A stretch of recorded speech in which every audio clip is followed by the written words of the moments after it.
Hello friends, welcome back to sweet and sir Vansh NFA.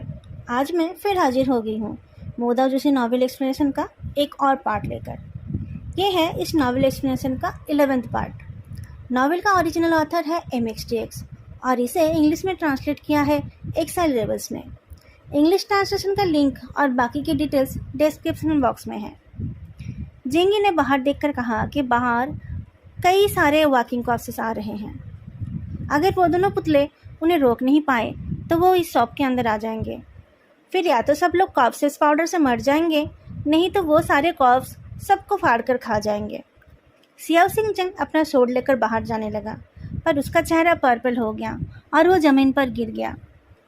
उसे rest करने के लिए बोलकर वही वुक्शान ने जिंगी के शोड से अपने राइट हैंड के इंडेक्स फिंगर को काट लिया।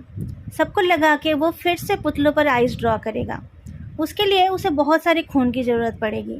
जिंगी और कुछ और लड़के उसे अपना खून देने को तैयार हो गए, पर विवुक्शन ने उनसे खून नहीं बल्कि खाली तालिस्मान मांग लिया।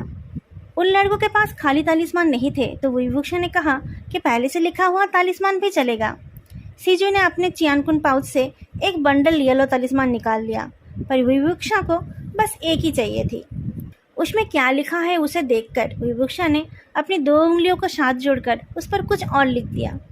फिर उसने अपना हाथ झटका तो वो तालिस्मान और उसमें लिखे रूइंस हवा में जाकर जल उठे। उस तालिस्मान के राख को अपने लेफ्ट हैंड के मुट्ठी में पकड़कर उसने सर को नीचे किया और फिर कुछ मंत्र जप कर उसने उस राख को वहाँ रखी पेपर मैनिक्विन्स पर छिड़क दिया। धीरे धीरे सारे पुतले जग उठे। विवुक्षा ने सारे लड़कों को सांस रोककर रखने के लिए कहा और उन पुतलों को बाहर का रास्ता दिखा दिया। डोर खुलते ही कॉर्प्सेस पाउडर अंदर आ गया। सबने अपने अपने चेहरे को अपने स्लीव से कवर कर लिया। सियाओ सिंह को अच्छे से सुलाने के लिए कोई जगह तो नहीं थी। उसे उस ठंडे फर्श पर ही लेटना पड़ा। थोड़ी देर में जैसे उसे होश आ गया, उसने पूछा, क्या वो the summoning of fainting eyes था? विवुक्षा ने कहा कि उसे ऐसे 1-2 ट्रिक्स आते हैं। वॉकिंग कॉर्प्सेस को भगाने के लिए ये सच में सबसे अच्छा तरीका है, सियाओ सिंह ने कहा, पर कल्टीवेशन का यह तरीका अच्छा नहीं है। ये बैकफायर करता है। इसके फाउंडर भी इससे बच नहीं पाए। बहुत मुश्किल सिचुएशन ना हो तो ऐसे चीज़ें यूज़ मत किया करो। Thank you for your advice, Vivuksha ने कहा। बाकी सारे फेमस कल्टिवेटर्स इस मामले में स्ट्रेट फॉरवर्ड होते हैं और साफ शब्दों में बता देते हैं कि ये सब बहुत गलत है, पर उसके शिशु ने कितने अच्छे से उसे समझाया। इनका दिल सच में बहुत सॉफ्ट है। ये बहुत ही जेंटल और काइंड है। कम उम्र के डिसाइपल्स के मन में नफरत से ज़्यादा क्यूरियोसिटी होती है। वो लोग बाहर की लड़ाई देखते रहे और उन पेपर्स से बने योद्धाओं की तारीफ करते रहे। विवुक्षण ने बचे पड़े कौंजी की बाउल को उठा लिया और कहा, जहर तो बहुत फैल गया है। ये चीज़ उसका फैलना थोड़ा कम कर सकता है और हो सकता है कि ये काम ना भी करे। इसका टेस्ट भी बहुत ख़राब है। क्या आप ट्राई करोगे? अगर आप और जीना नहीं चाहते हो तो कोई बात नहीं। सियाओ सिंह ने उस बाउल को ले लिया। जीने का मौका मिलेगा तो क्यों नहीं जीऊँगा। पर एक सिप मुंह में लेकर ही उसका चेहरा बदल गया और उसने बहुत मुश्किल से उसे निगला, पर उसने रेस्पेक्ट के साथ कहा, थैंक यू। विवुक्षा ने पीछे मुड़कर कहा, सुना तुम लोगों ने इन्होंने क्या कहा? और तुम लोगों ने क्या किया? मेरी कौंजी खाकर भी तुम कॉम्प्लेन कर रहे थे। जिनलिंग ने कहा, तुम्हारी कौंजी? कुछ अजीब मसाले डालने के सिवा तुमने और क्या किया है? सियाओ सिंह बोल उठा, मैं भी सोच रहा था कि अगर मुझे रोज़ ये खाना पड़े तो मैं और जीना नहीं चाहूँगा। जिनलिंग खुलकर हंस उठा। सीजू की भी हंसी छूट गई, पर विवुक्षा के देखने से पहले ही उसने एक स्ट्रेट फेस बना लिया। जिंगी बाहर देखते हुए खुश होकर बोल उठा, सब खत्म हो गए हैं, हम जीत गए।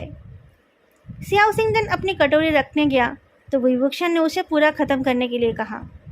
भयंकर लड़ाई के बाद बाहर शांति आ गई है।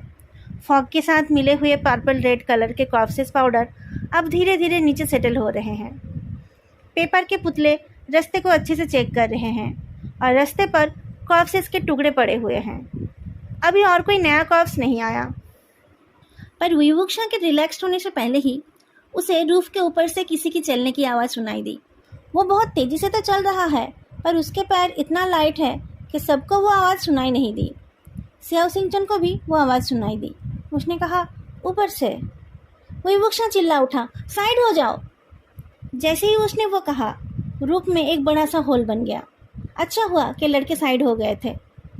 धूल मिट्टी और टूटे हुए टाइल्स के साथ ऊपर से एक काला फिगर नीचे कूद पड़ा। उस आदमी ने एक ब्लैक कल्टिवेशनल रोब पहन रखा है। लंबी कद और स्ट्रेट पीठ की वजह से वो एक पाइन ट्री के जैसा लग रहा है। उसके पीठ पर एक हॉर्स टेल व्हिस्क है और हाथ में एक लॉन्ग शोर्ड। उसका चेहरा हैंडसम तो है, पर ऊपर की तरफ देखने की वजह से वो चेहरा अलूफ लग रहा है। पर उसकी आंखों में कोई पीपल नहीं है, वो एक फियर्स कॉर्प्स है। जैसे ही सबने उसे देख लिया, उसने नज़दीक खड़े जिनलिंग पर अटैक कर दिया। जिनलिंग ने अपने स्वॉर्ड से उसके अटैक को रोका, पर उस फियर्स कॉर्प्स के स्ट्रेंथ की वजह से उसका हाथ नम होने लगा। अगर उसका स्वॉर्ड सिहुआ इतना पावरफुल नहीं होता तो पता नहीं उसके साथ क्या हो जाता। एक बार फेल होने के बाद उस फियर्स कॉर्प्स ने फिर से अटैक किया। इस बार सियाओ सिंगचन ने उस अटैक को डिफेंड किया, पर उसके बाद वो बेहोश हो गया। जिंगी ने कहा, ये जिंदा है या मुर्दा? इससे पहले वो बोलने जा रहा था कि उसने इससे पहले इतना फास्ट और इतने अच्छे स्वॉर्डमैनशिप वाले किसी फियर्स कॉर्प्स को नहीं देखा, पर उसने इससे पहले घोस्ट जनरल को देखा है। उस फियर्स कॉर्प्स को अच्छे से ऑब्जर्व करके वुईवुक्शा ने अपनी बांसुरी में एक लॉन्ग शार्प नोट बजाई। सबने अपने अपने कान बंद कर लिए, पर वुईवुक्शा उस कॉर्प्स को कंट्रोल नहीं कर पाया। उसका पहले से ही एक मास्टर है। उसने इस बार तेजी से वुईवुक्शा पर अटैक किया, पर वुक्शा ने डॉज कर लिया और अपनी जगह से हटते हुए उसने एक और नोट बजाई। बाहर पहरा देने वाले पुतले भी रूफ के होल से कूदकर अंदर आने लगे। उस कॉर्प्स ने अपने स्वॉर्ड से 2 पुतलों को काट दिया और अपने लेफ्ट हैंड से उस व्हिस्क को निकाल लिया। उस व्हिस्क के सॉफ्ट स्टैंड जैसे पॉइजनस बन गए, जिसके थोड़े से टच से ही किसी की बॉडी सिव बन जाएगी। अपना काम करते करते वुईवुक्शा ने उन लड़कों को दूर रहने के लिए कहा। फिर वो अलग अलग तरीके से अपनी बांसुरी को बजाता रहा। रूफ के होल से नॉन स्टॉप पुतले आते ही रहे और वो कॉर्प्स उनसे लड़ता रहा। अचानक एक योद्धा का पुतला आकर उसे नीचे गिरा दिया। उसके बाद और 3 योद्धा आकर उसके ऊपर गिरे। इन योद्धाओं को बनाते टाइम उनके अंदर कुछ ऐसा डाला जाता है जिससे वो हेवी होते हैं। उनके ऊपर स्पिरिट्स के आ जाने पर वो पहाड़ जैसे हेवी हो गए हैं। 4 योद्धाओं ने उस कॉर्प्स को जमीन पर दबा कर रखा। वुईवुक्शा को उसके पीठ पर एक ऊंट दिखा तो उसने उन योद्धाओं को उसे सीधा करने का ऑर्डर दिया। जैसे ही उन लोगों ने ऐसा किया, वुईवुक्शा ने अपने कटे उंगली को उनके होठों के पास के एरिया में टच कराया। उन पुतलों ने जीभ निकालकर अपने होठों के पास लगे खून को चाट लिया। उनको खुश करके वुईवुक्शा ने उस कॉर्प्स की बॉडी को देखा तो उसे पता चला कि कोई शोर्ड उसके सीने के आर पार चला गया था। ये उसी का ऊंट है। वो कॉर्प्स अपने आप को छुड़ाने की कोशिश कर रहा था तो उसके मुंह से खून निकलने लगा। वुईवुक्शा ने ज़बरदस्ती उसके मुंह को खोलकर देखा तो उसे पता चला कि इसके जीभ को भी उखाड़ दिया गया है। वुईवुक्शा ने अब उसके सर को चेक किया तो उसे उसके सर पर भी 2 कील महसूस हुए। पर यह कौन है, ये जानने से पहले इसके कील को निकालना ठीक नहीं होगा, ये सोचकर उसने कुछ नहीं किया। उसने लांस सेक्ट के लड़कों की तरफ घूमकर पूछा, तुम में से किसी ने इंक्वायरी सीखा है? लान सिजुई ने हाथ उठाया। मैंने सीखा है। वुईवुक्शा ने पूछा, तुम अपना गुचिन लाए हो? हाँ, बोलकर सिजुई ने एक सिंपल गुचिन निकाल लिया। वो गुचिन नया है देखकर वुईवुक्शा ने पूछा, तुम इस काम में कितने अच्छे हो? क्या स्पिरिट तुम्हारे सवाल के जवाब में झूठ बोल सकते हैं? जिंगी बोल उठा, हंगवांगजुन ने कहा है कि उसका चीन लैंग्वेज अच्छा है। अब लानवांगजी ने बोला है तो अच्छा ही है। सिजुई ने बताया कि उसके बुलाए स्पिरिट जवाब देने से मना कर सकते हैं, पर झूठ नहीं बोल सकते। वुईवुक्शा के कहने पर उसने शुरू किया। पहला क्वेश्चन हमेशा की तरह यही था कि वो कौन है। उस स्पिरिट का जवाब सुनकर सिजुई की आंखें बड़े बड़े हो गए। वो सोंगलैन है।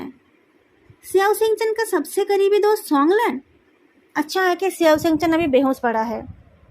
उसे किसने मारा है ये पूछने पर सोंगलैन ने बहुत देर तक जवाब नहीं दिया, पर जब उसने जवाब दिया तब सिजुई बोल उठा, ये इम्पॉसिबल है।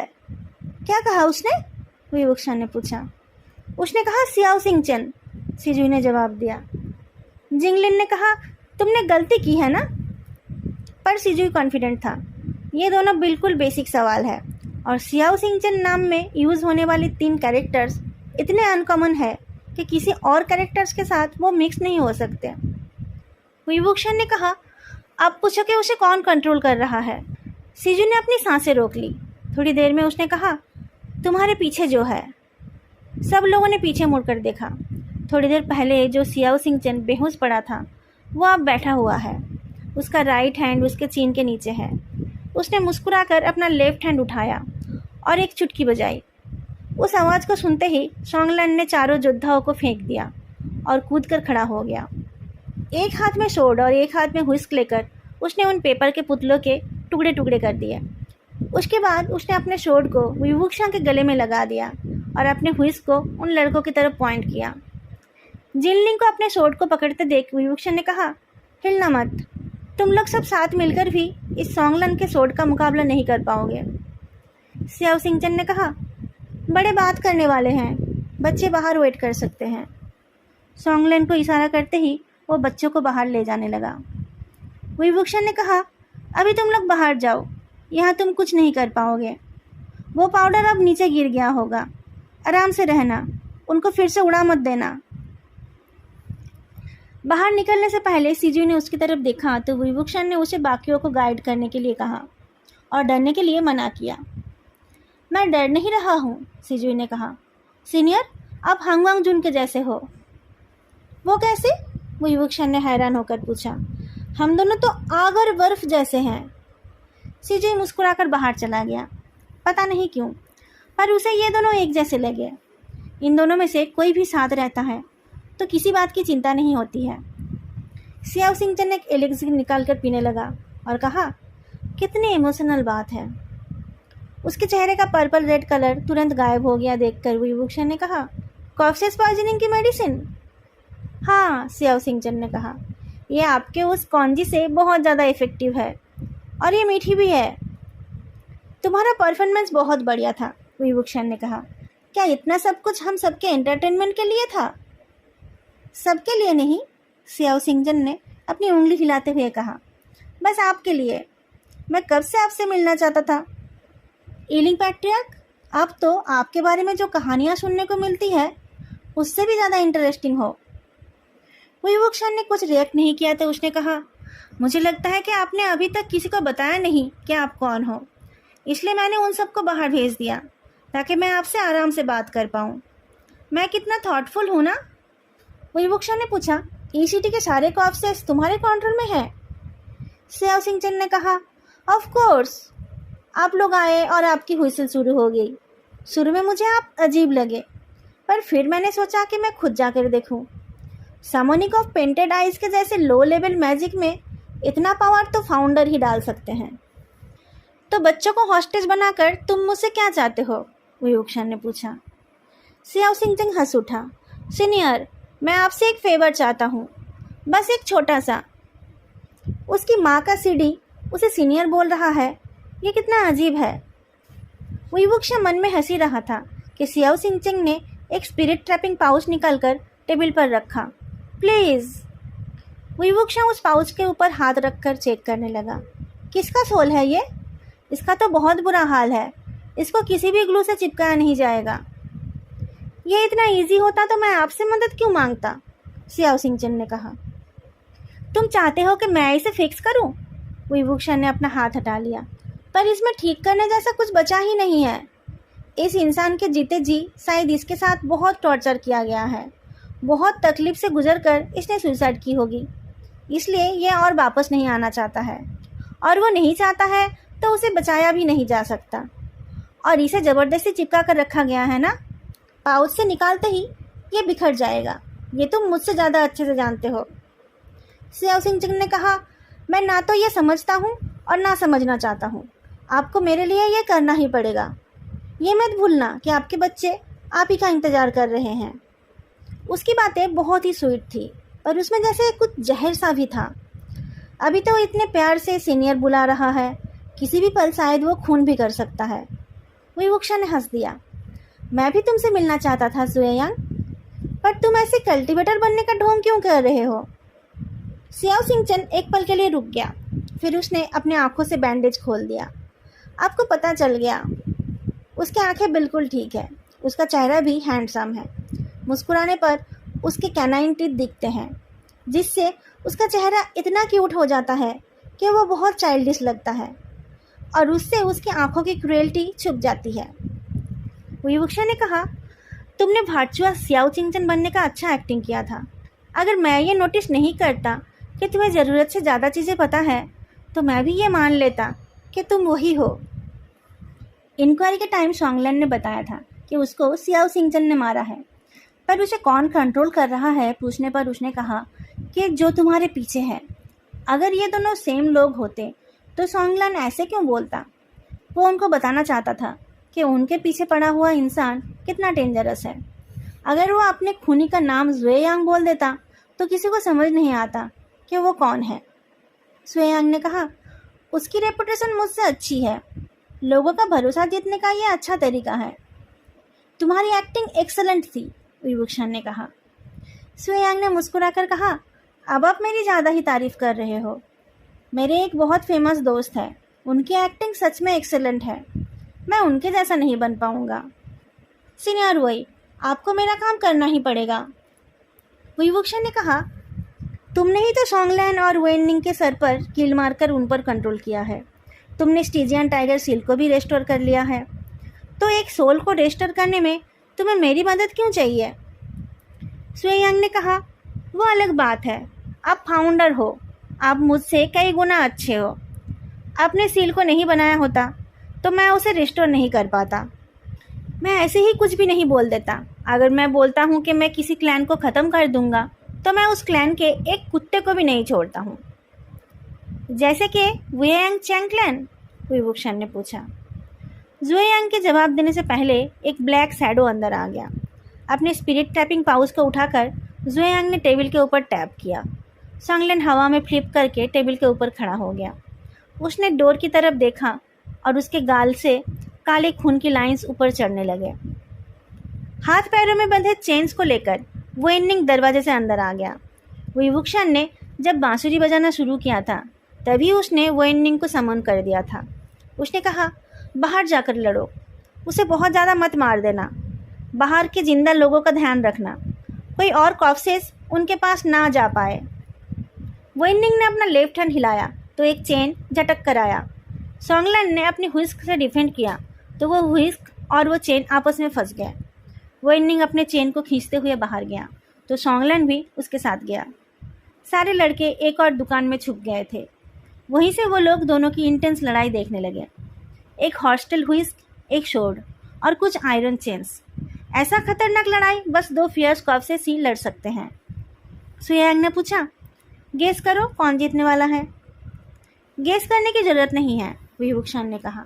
वेननिंग ही जीतेगा। ज़ुएयांग ने कहा, मैंने उसके सर पर इतने कील मारे पर वो मेरी बात मानने को तैयार ही नहीं था।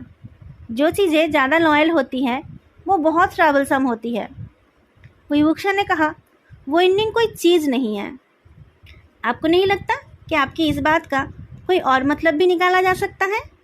बोलते बोलते ही ज़ुएयांग ने शॉर्ट से अटैक कर दिया। विवुक्षा साइड हो गया। तुम बातों के बीच ही अटैक करते हो? ज़ुएयांग ने हैरान होकर कहा, आपको पता नहीं कि मैं एक गुंडा हूँ? वैसे मैं आपको मारना नहीं चाहता हूँ, मैं बस आपको घायल करना चाहता हूँ ताकि मैं आपको अपने साथ ले जा पाऊँ और आप आराम से मेरा काम कर सको। मैंने कहा कि मैं कुछ नहीं कर पाऊँगा, विवुक्षा ने कहा। अगर आपको पता नहीं है तो हम दोनों मिलकर डिस्कस कर सकते हैं ना? ज़ुएयांग अटैक करने लगा। विवुक्षा डॉज करता रहा और चारों तरफ पेपर के टुकड़े गिरते रहे। ये गुंडा बहुत तेज़ है और इसके अटैक्स भी खतरनाक है। विवुक्षा ने कहा, तुम मेरे लो स्पिरिचुअल पावर का फ़ायदा उठा रहे हो। ज़ुएयांग ने कहा, ठीक कहा। विवुक्षा ने पहली बार अपने से ज़्यादा सेमलेस किसी को देखा। उसने मुस्कुराकर कहा, मैं तुमसे नहीं लड़ूंगा, मेरे बदले कोई और लड़ लेगा। ज़ुएयांग ने हंस दिया। कौन? हांग वांगजुन? मैंने उस पर 300 से भी ज़्यादा वॉकिंग कॉर्प्सेस छोड़ दिया है। वो उसकी बात ख़त्म होने से पहले ही एक वाइट फिगर ऊपर से उतर आया और बिचन की आइसी ब्लू ग्लेयर भी उसकी तरफ आ गई। लानवांगजी विवुक्षा के सामने आकर खड़ा हो गया। ज़ुएयांग ने सुआंगुहा से लानवांगजी के अटैक को डिफेंड किया। दोनों शॉट्स टकरा कर अपने अपने मालिक के पास वापस चले गए। विवुक्षा ने कहा, इसी को कहते हैं ना कि टाइम पर आना पहले आने से अच्छा है। लानवांग जी ने कहा, हाँ। अपनी बात खत्म करके दोनों फिर जुएयांग की तरफ घूम गए। अब तक जुएयांग वुई वुक्शा को भगा रहा था, अब लानवांग जी उसको भगा रहा है। ऐसी सिचुएशन में पड़कर उसने शुआंगुआ को लेफ्ट हैंड में लेकर अपने राइट हैंड को स्लीव्स के अंदर डाल दिया। वुई वुक्शा को लगा कि शायद वह कोई पॉइजनस पाउडर निकालने वाला है, पर उसने एक और शॉट निकालकर डबल सोड वाली लड़ाई शुरू कर दी। जिस शॉट को उसने निकाला वो डार्क कलर का है और उससे एक ब्लैक ऑरा निकल रही है जो शुआंगुआ की अपोजिट है। दोनों शॉट के साथ उसे अपर हैंड मिल गया। लानवांग जी ने पूछा, जियांगजाई? जुएयांग ने पूछा, हांगवांगजुन, आप इस शॉट को जानते हो? ये तो मेरे लिए बहुत ऑनर की बात है। ये जुएयांग का अपना शॉट है। जियांगजाई मतलब जो डिजास्टर लाता है। अपने नाम के जैसा ही वो ब्लड शेड लेकर आता है। इसका नाम तुमसे परफेक्टली मैच करता है, वुई वुक्शा ने कहा। लानवांग जी ने कहा, तुम चले जाओ, यहाँ तुम्हारी कोई ज़रूरत नहीं है। वुई वुक्शा ने डोर से बाहर झांक कर देखा। बाहर वेन निंग और शोंगलैन एक्सप्रेशनलेसली लड़े जा रहे हैं, जैसे वो दोनों लड़ रहे हैं अगर वो जिंदा इंसान होते तो कब के मर गए होते। वुई वुक्शा ने कहा, यहाँ भी मेरी कोई ज़रूरत नहीं है। फिर उसे जिंगी दिखा जो एक शॉप के अंदर से हाथ हिला रहा था। वुई वुक्शा खुश हो गया, वहाँ तो ज़रूर उसकी ज़रूरत होगी। उसके जाते ही बिचन का ग्लेयर 10 गुना ज़्यादा ब्राइट हो गया और शुआंगुआ उड़कर लानवांग जी के हाथ में आ गया।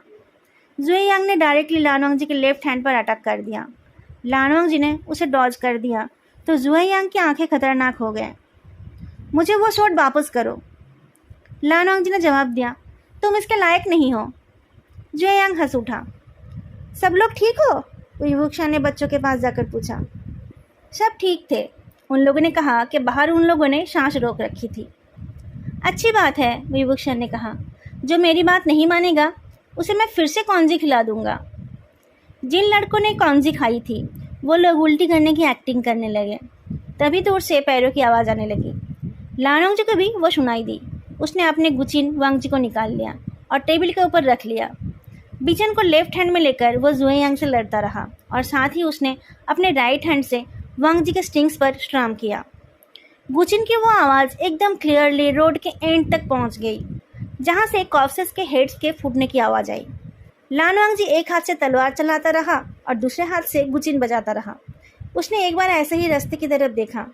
दोनों हाथ से दो काम करते हुए भी उसका चेहरा एकदम काम था। जिनलिंग उसकी तारीफ किए बिना रह नहीं पाया। इसके पहले उसने अपने मामा और चाचा को नाइट हैंड में बीस्ट्स को मारते हुए देखा था। उसे लगता था कि वही दोनों सबसे ताकतवर कल्टिवेटर्स हैं। लानवांग जी के लिए उसके मन में बस डर था, खास तौर पर उसके साइलेंसिंग स्पेल और कोल्ड टेम्पर की वजह से। पर इस वक्त उसके मन में लानवांग जी के लिए एडमायरेशन जाग उठा। लानजिंगी ने कहा, हाँ वो बहुत अच्छे हैं, पर उनको दिखावा करना पसंद नहीं है। वो बिल्कुल लो की है ना? उसका ये है ना वुई वुक्शा के लिए था, जो उसके सवाल से कंफ्यूज्ड हो गया। मुझे पूछ रहे हो? क्यों पूछ रहे हो? जिंगी को गुस्सा आ गया। तो तुम्हें लगता है कि वो अच्छे नहीं हैं? वुई वुक्शा ने अपने चिन को टच किया। वो अच्छे हैं, बहुत अच्छे हैं, वो बेस्ट है। बोलते बोलते उसके चेहरे पर मुस्कान आ गई। रात खत्म होने वाली है, पर दिन शुरू होते ही तो कोहरा बढ़ जाएगा। तब तो फिर से कुछ नहीं किया जाएगा। अगर यहाँ सिर्फ वुई वुक्शा और लानवांग जी रहते तो अलग बात थी, पर इतने सारे वर्किंग कॉर्प्सेस के बीच इतने सारे बच्चों को लेकर निकल पाना लगभग इम्पॉसिबल है। वुई वुक्शा सॉल्यूशन सोचने की कोशिश कर रहा था कि उसे फिर से उस बैम्बू पॉल की आवाज़ सुनाई दी। उसने कहा, चलो। कहाँ चले? जिंगी ने पूछा। उस आवाज़ को फॉलो करते हैं, वुई वुक्शा ने कहा। तुम चाहते हो कि हम एक भूत को फॉलो करें? जिनलिंग हैरान होकर पूछता है। पता नहीं वो हमें कहाँ ले जाएगी। वुई वुक्शा ने कहा, वही तो, जब से तुम लोग इस सिटी में आए थे तब से ये साउंड तुम्हें फॉलो कर रही थी। तुम लोग सिटी के अंदर जाने की कोशिश कर रहे थे, पर वो तुम्हें बाहर ले जा रही थी। वो तुम लोगों को बचाने की कोशिश कर रही थी, और कल रात वो हमें कुछ इम्पॉर्टेंट इन्फॉर्मेशन भी देना चाहती थी, पर जुएयांग के आते ही वो भाग गई। वो उसके टीम में नहीं हो सकती। सब हैरान हो गए, अबे जुएयांग कहाँ से आ गया? वुई वुक्शा ने उन्हें बताया कि जिसे वो लोग सियाओ सिंचिंग समझ रहे थे वो एक्चुअली जुएयांग है। लड़कों ने विवुक्षा के साथ जाना ही ठीक समझा। विवुक्षा ने चिल्लाकर कहा, हांग वांगजुन, तुम ये सब देख लेना, हम आगे बढ़ रहे हैं। गुचिन के स्ट्रिंग्स वाइब्रेट कर उठे, जैसे कि कोई बोल रहा हो। विवुक्षा ने हंस दिया। जिंगी ने हेजिटेट करते हुए पूछा, बस और कुछ बातें नहीं करोगे? और क्या बोलना था? विवुक्षा ने पूछा। जिंगी ने कहा, ऐसा नहीं बोलना था, मुझे तुम्हारी चिंता हो रही है, मैं नहीं जाऊंगा। जाओ। नहीं, मैं नहीं जाऊंगा। मैं जाऊंगा तो तुम भी चलोगे ना? ऐसा ही तो बोलना होता है। विवुक्षा का मुंह इतना बड़ा होकर खुल गया। किसने सिखाया तुम्हें? किसने कहा कि ऐसी बातें करनी ही पड़ती है? मैं तो फिर भी बोल लूँगा, पर क्या तुम्हारे हांग वांगजुन ऐसा बोल सकते हैं? सारे जूनियर्स ने ना कह दिया। तो फालतू में टाइम वेस्ट क्यों करना? विवुक्षा ने कहा। हांग वांगजुन के जैसे रिलायबल इंसान सब कुछ संभाल लेंगे। मुझे अपने काम पर फोकस करना है। वो मुझे ढूंढ लेंगे, नहीं तो मैं उन्हें ढूंढ लूँगा। सब लोग उस आवाज़ को और कभी कभी दिखने वाली उस फिगर को फॉलो करते रहे। फॉग के अंदर इधर उधर घूमते हुए वो भूत उन्हें एक घर के सामने ले गई। विवुक्षा को लगा कि अंदर शायद कुछ डेंजरस नहीं है, बल्कि उनके सवालों का जवाब है। उस घर का चौखट बहुत ऊंचा था। विवुक्षा ने सबको सावधानी से अंदर आने के लिए कहा। फिर भी एक लड़का गिर गया। लड़कों ने बहुत सारे फायर तालिस्मन जला लिया तो चारों तरफ उजाला हो गया। चारों तरफ स्ट्रॉज फैले हुए थे और एक ऑल्टर और अलग अलग हाइट्स के कुछ टूल्स भी बिखरे पड़े थे। साइड में एक छोटा सा रूम था और इस वाले रूम में 7-8 कॉफिन थे। जिनलिंग ने कहा, तो ये कॉफिन हाउस है जहाँ डेड बॉडीज़ को टेम्पररीली रखा जाता है? विवुक्षा ने कहा कि घर में डेड बॉडीज़ को रखा नहीं जाता है, इसलिए बरी करने से पहले तक उन्हें यहाँ रखा जाता है। पास वाला रूम शायद गार्ड का रूम है। विवुक्षा ने उन लड़कों के सवालों के जवाब में उस चौखट का इतना ऊंचा होने का रीज़न भी बताया। अगर कोई डेड बॉडी यहाँ रहते हुए ट्रांसफॉर्म हो जाता है तो वो इस ऊंचे चौखट की वजह से बाहर नहीं जा पाएगा, क्योंकि उनकी बॉडी स्टीफ होने की वजह से वो अपनी बॉडी को ठीक से मूव नहीं करा पाएंगे और इस ऊंचे चौखट को पार नहीं कर पाएंगे। साधारण लोगों के पास ऐसे कई तरीके का सॉल्यूशन होते हैं। फिर उन्हें उस लड़की की भूत एक कॉफिन के ऊपर बैठी हुई दिखी। वो देखने में तो डरावनी थी ही, उसके बैठने का तरीका भी डरावना था, पर इन लड़कों ने उसे पहले ही अच्छे से देख लिया था, इसलिए उन्हें अब उससे डर नहीं लगा। वो लड़की उस कॉफिन के ढक्कन को अपने हाथ से टैप कर रही थी। जिनलिंग ने कहा, वो चाहती है कि हम इस कॉफिन के ढक्कन को खोलें। वैसा ही लगा। सारे लड़के उस काम में मदद करना चाहते थे, पर विवुक्षा ने सबको दूर रहने के लिए कहा और फिर उसने खुद उस ढक्कन को खोल लिया। लड़कों को लगा था कि उस कॉफिन में उस लड़की की बॉडी होगी। शायद वो चाहती थी कि कोई उसकी बॉडी को दफना दे, पर उसमें तो एक यंग मैन की बॉडी है। उस बॉडी को बहुत अच्छे से लेटा कर रखा गया है। उसके हाथ उसके चेस्ट के ऊपर है और उसके ऊपर एक हॉस्टेल हुइस्क है। उसके कल्टीवेशनल रोब स्नो के जैसे सफ़ेद है। चेहरे के नीचे का हिस्सा हैंडसम और रिफाइंड है, पर ऊपर के हिस्से में चौड़ा बैंडेज है जो आंखों की जगह पर अंदर घुसा हुआ है। उसकी आंखें है ही नहीं, वहाँ बस हॉलो है। कॉफिन के ढक्कन खोलने की आवाज़ से वो लड़की लड़खड़ा कर आई और उस कॉफिन के अंदर झुक गई। अपने हाथों से सर्च करते हुए उसने उस आदमी के चेहरे को छुआ। उसने पैर पटका और उसकी अंधी आंखों से फिर से खून निकलने लगा। सबको समझ आया कि यही असली सियाओ सिंचन है। थोड़ी देर रोककर वो लड़की इरिटेट हो गई। वो कुछ बोलना चाहती है सोचकर शिजू ने इंक्वायरी प्ले करने का सजेशन दिया। पर हमें तो पता ही नहीं है कि क्या सवाल पूछना है, विवुक्षा ने कहा। ठीक सवाल नहीं पूछेंगे तो हमें ठीक जवाब भी नहीं मिलेगा। वो जो बताना चाहती है वो शायद बहुत कम्प्लेक्स भी है, उसे इंटरप्रेट करना भी मुश्किल होगा। विवुक्षा ने ऐसा नहीं कहा कि वो नहीं कर पाएगा, फिर भी उसकी बातों से शिजू शर्मिंदा हो गया। उसने अपने आप से प्रॉमिस किया कि वो वापस जाकर और अच्छे से इंक्वायरी प्रैक्टिस करेगा और हांग वांगजुन के जैसा परफेक्ट बनेगा। विवुक्षा ने एम्पैथी करने का सजेस्ट किया। सारे सेट्स के पास अलग अलग टेक्निक्स होते हैं, पर एम्पैथी कोई भी कर सकता है। एम्पैथी करने वाला किसी घोस्ट को अपनी बॉडी टेम्पोररी यूज़ करने का परमिशन देता है, जिससे कल्टिवेटर्स उस घोस्ट के फीलिंग्स को और उसकी यादों को ऐसे एक्सपीरियंस कर पाता है जैसे कि वो उसके खुद के हो। इसलिए इसे एम्पैथी कहा जाता है। ये सबसे स्ट्रेट फॉरवर्ड और इफेक्टिव तरीका है, पर यह सबसे डेंजरस तरीका भी है। थोड़ी सी गलती से सब कुछ खत्म हो सकता है। घोस्ट धोखा भी दे सकता है। जिनलिंग ऐसे डेंजरस टेक्निक के खिलाफ था, पर विवुक्षा ने उसे ही सुपरवाइजर बनने के लिए कह दिया। एम्पैथी में सुपरवाइजर का रोल बहुत इंपॉर्टेंट है। उसे हर पल जो एम्पैथी परफॉर्म कर रहा है उस पर ध्यान रखना पड़ता है। जैसे ही उसे लगे कि एम्पैथी करने वाला घोस्ट के इमोशन में बह जा रहा है, उसे तुरंत उसको वापस बुला लेना है। इसके लिए उन दोनों के बीच पहले से ही एक कोड डिसाइड होता है। ऐसी कोई आवाज़ या सेंटेंस जिससे एम्पैथी करने वाला बहुत अच्छे से फैमिलियर हो, जिसे सुनकर वो उस ट्रांस से निकल आएगा। तुम चाहते हो कि मैं ऐसे काम को सुपरवाइज करूं? जिनलिंग ने पूछा। अगर यंग मास्टर जीन ये काम नहीं करना चाहते तो मैं ये कर सकता हूँ, सिजुई ने कहा। जिनलिंग, तुम्हारे पास जियांग सेक्ट का सिल्वर बेल है? विवुक्षा ने पूछा। सिल्वर बेल जियांग सेक्ट का सिग्नेचर एक्सेसरी है। जिनलिंग ने बचपन में ही अपने पेरेंट्स को खो दिया था, इसलिए उसे जियांग सेक्ट और जीन सेक्ट दोनों ने मिलकर पाला है।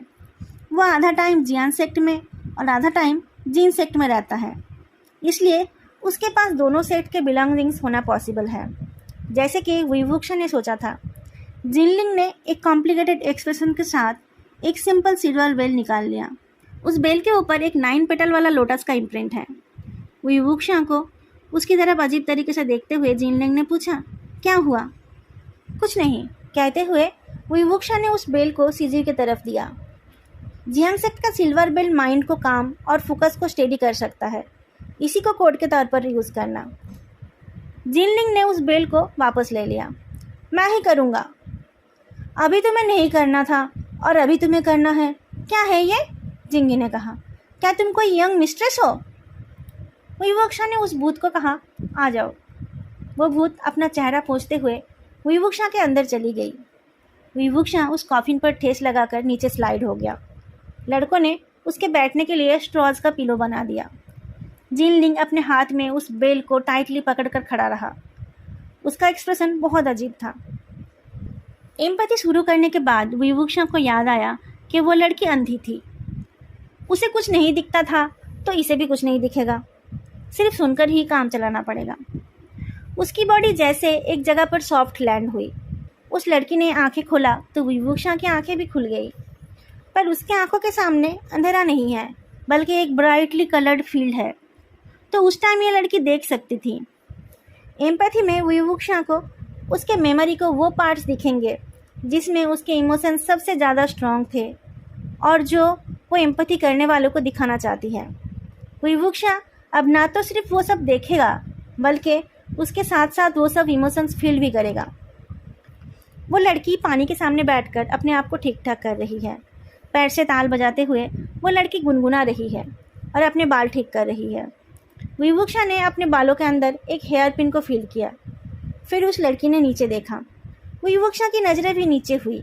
पानी में एक क्यूट से ओवल चेहरे का रिफ्लेक्शन दिखा, पर उस लड़की के आंखों में कोई प्यूपिल नहीं है। पर उसे तो सब कुछ साफ दिख रहा है। तो क्या यह लड़की बस दिखने में ही अंधी है, पर एक्चुअली सब कुछ देख सकती है? अपना बाल ठीक करके वो लड़की उठकर खड़ी हो गई और फिर पास पड़े डंडे को उठाकर वो चलने लगी। वो एक एनर्जेटिक टीनेज लड़की की तरह ही कूदते हुए चल रही है।